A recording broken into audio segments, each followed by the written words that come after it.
मागासवर्गीय आदिवासी समाजाच्या हक्काच्या संरक्षणासाठी सरकारने अॅट्रॉसिटी कायद्याचे कवच दिले. मात्र गेल्या काही काळात अॅट्रॉसिटी कायद्याचा गैरवापर होत असल्यामुळे अॅट्रॉसिटी कायद्याचे महत्त्व कमी होईल अशी भीती भाजपाच्या अनुसूचित जाती मोर्चाचे अध्यक्ष वीरसिंग पारछा यांनी व्यक्त केली. त्याचबरोबर ठाणे महानगरपालिकेतील माजी गटनेते मनोहर डुमरे यांच्या विरोधात तक्रार करणाऱ्या अशोक सोनवले यांची पार्श्वभूमी संशयास्पद असून हा प्रकार वैयक्तिक आहे असं स्पष्ट मत पारछा यांनी व्यक्त केलं. माजी गटनेते मनोहर डुमरे यांचा एकेकाळी कार्यकर्ता असलेल्या घोडबंद रोड येथील अशोक सोनवले यांनी डुमरे यांच्या विरोधात अॅट्रॉसिटी अन्वये तक्रार दाखल केली होती. या प्रकाराबद्दल वीरसिंग पारछा यांनी पत्रकार परिषद घेऊन आपलं परखड मत व्यक्त केलं. यावेळी भाजपाचे उपाध्यक्ष विक्रम भोईर, कृपाळ कांबळे यांचीही येथे उपस्थिती होती. मनोहर डुमरे यांचा माझा 17 ते 18 वर्षापासून परिचय असून त्यांच्या विरोधात एकही गुन्हा दाखल झालेला नाही. या प्रकरणामध्ये आम्ही डुमरेंबरोबरच आहोत. या संदर्भात आम्ही त्यांच्याशी चर्चा देखील केली. त्यावेळी त्यांनी आपण कधीही अशा प्रकारचे वक्तव्य केले नसल्याचं स्पष्ट केलंय. त्यांच्या विरोधात दाखल झालेली तक्रार संशयास्पद वाटत असून त्याबाबत कसून चौकशी व्हायला हवी अशी मागणी वीरसिंग पारछा यांनी केली आहे.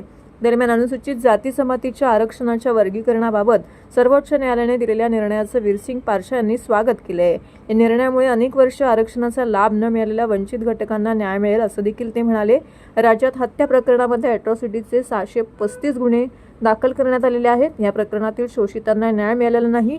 मात्र खोट्या प्रकरणामुळे अॅट्रॉसिटी कायदा शिथिल होत आहे. त्यामुळे राजकीय व आर्थिक हेतूने आरोप केलेल्या खटल्यांमुळे कायद्याचे गांभीर्य कमी होत आहे असा आरोप कृपाल कांबळे यांनी केला आहे.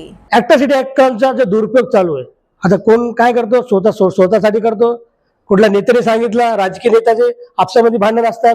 अपर कास्टला सांगतो की तू याच्यावरती अॅट्रॉसिटीचा गुन्हा दाखल कर, आमच्या एका कार्यकर्त्याला हातावरून धरून. त्याला हे माहित नाही, माझ्यासारख्या माणसाला हे समजत नाही का हा जो माणूस आहे, कोणी पण असाल, मी कुठल्या समाजाचं नाव घेत नाही, हा तुला हातच काय धरतोय.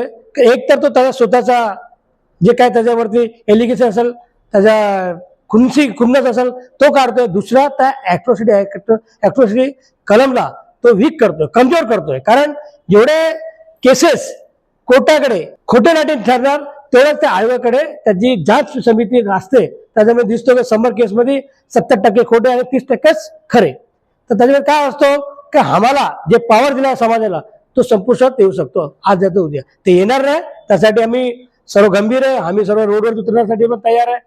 और याच्यासाठी जे काय लागेल ते आम्ही करायला तयार आहे. कुठलीही किंमत आम्ही मोजायला तयार आहे. हा, आज ठाण्यामध्ये मनोहर डुमरे सारखा एक माजी नगरसेवक, उच्च शिक्षित माणूस, ज्याच्यासोबत मी स्वतः 15-16 वर्ष काढले. मी वाल्मिक समाजाचा असून सुद्धा त्यांनी कधी माझ्यासोबत असा भेदभाव केला नाही. आम्ही असा नाही, आज ते नगरसेवक झाले 10 वर्ष अगोदर तर नगरसेवक पण होते.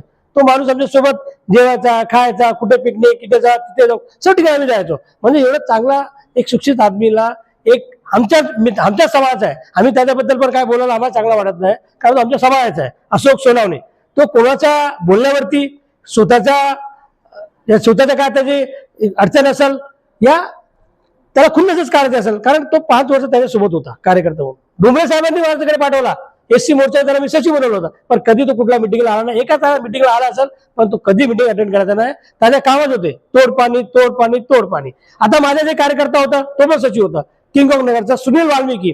त्याच्याकडे त्यांनी 50,000 मागितले. मी तुम्हाला बिंदा सांगू शकतो, आणि हे गोष्ट मी डुमरे साहेब सांगितली होती. डुमरे साहेब माझे नाना द्यायला असा करू शकत नाही माझ्या कार्यकर्ता, यार तू काय बोलतो.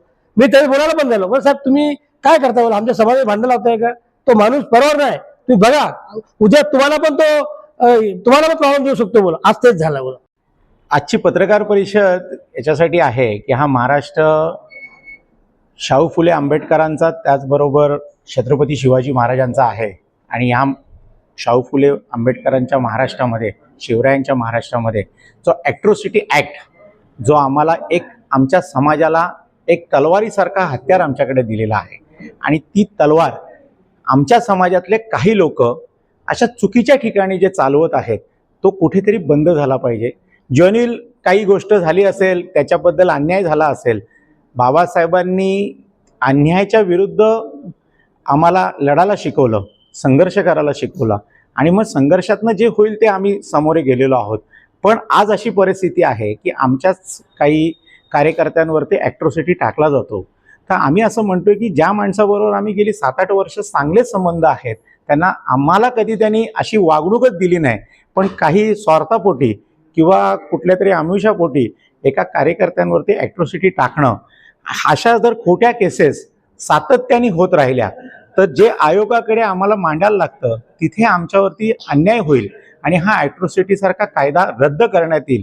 म्हणून मला सगळ्या आमच्या समाजातल्या लोकांना विनंती करायची, जर खरोखर ॲट्रॉसिटी होत असेल तर तिथे आपण नक्की टाकावी.